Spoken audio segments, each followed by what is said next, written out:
আসসালামু আলাইকুম রহমতুল্লাহি আবরাকাতু। প্রিয় দর্শক, আজকে আমি আসছি গ্রামে একটু বেড়াতে। দুই একটা ভিডিও শ্যুট করছি। তো ভিডিও শ্যুট করার পর এই যে কোরআনের পাখি ছোট্ট বন্ধুর সাথে দেখা, আমাদের ভিডিওগুলো দেখতেছে এবং বলতেছে যে আপনাদের সাথে আমিও ভিডিও করব এবং ক্যামেরাতে আমিও কথা বলবো। তো আমি বললাম যে তুমি কি ভিডিওতে কি বলবা? তো বলতেছে আমি কোরআন তেলাওয়াত করে শোনাবো। তো ছোট্ট বন্ধুর সাথে আমরা কথা বলবো। তোমার নাম কি? হুযাইফা। হুজাইফা। তুমি কোন মাদ্রাসায় পড়ো? বাগেরহাট আদর্শ মাদ্রাসা। মাশাআল্লাহ। তুমি কি মানে কোন জামাতে পড়ো নাকি নুরানিতে না কিসে? হেফজখানা। হেফজখানায়? মাশাআল্লাহ। তো কততম পারা চলতেছে নাকি? ২৯। ২৯ তম পারা চলতেছে? হ্যাঁ। মাশাআল্লাহ, আল্লাহু আকবার। অনেক দূর আগায় গেছে গা, হ্যাঁ? তো ২৯ তম পারায় ও চলে গেছে। তো এখন ওর কাছ থেকে আমরা একটু কোরআন তেলাওয়াত, পবিত্র কোরআন তেলাওয়াত শুনবো যেহেতু রমজান মাস।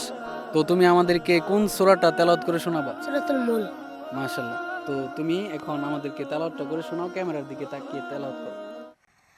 আউযু বিল্লাহি মিনাশ শাইতানির রাজীম। বিসমিল্লাহির রহমানির রহিম। তাবারাকাল্লাযী বিয়াদিহিল মুলক ওয়া হুয়া আলা কুল্লি শাইইন কাদির। الذي خلق الموت والحياة ليبلوكم أيكم أحسن عملا وهو العزيز الغفور. الذي خلق 7 سماوات طباقا ما ترى في خلق الرحمن من تفاخد فارجع البصر هل ترى من فتور ثم ارجع البصر كرتين ينقلب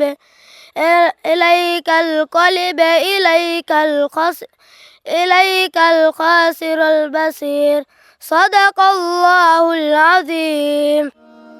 মাশাআল্লাহ, মাশাআল্লাহ, অসাধারণ। আল্লাহ তাআলার পবিত্র কোরআনের তেলাওয়াত শুনলাম ইফতারের পূর্ব মুহূর্তে এই ছোট্ট বন্ধুর কাছ থেকে। কোরআনের পাখি ছোট্ট বললে আসলে এটা ভুলই হয়, যদিও বয়সের দিক দিয়ে আমি তুলনা করে বলতেছি, কিন্তু ওর শান শৌকত, ওর সম্মান মানে আমার চাইতে অনেক বেশি।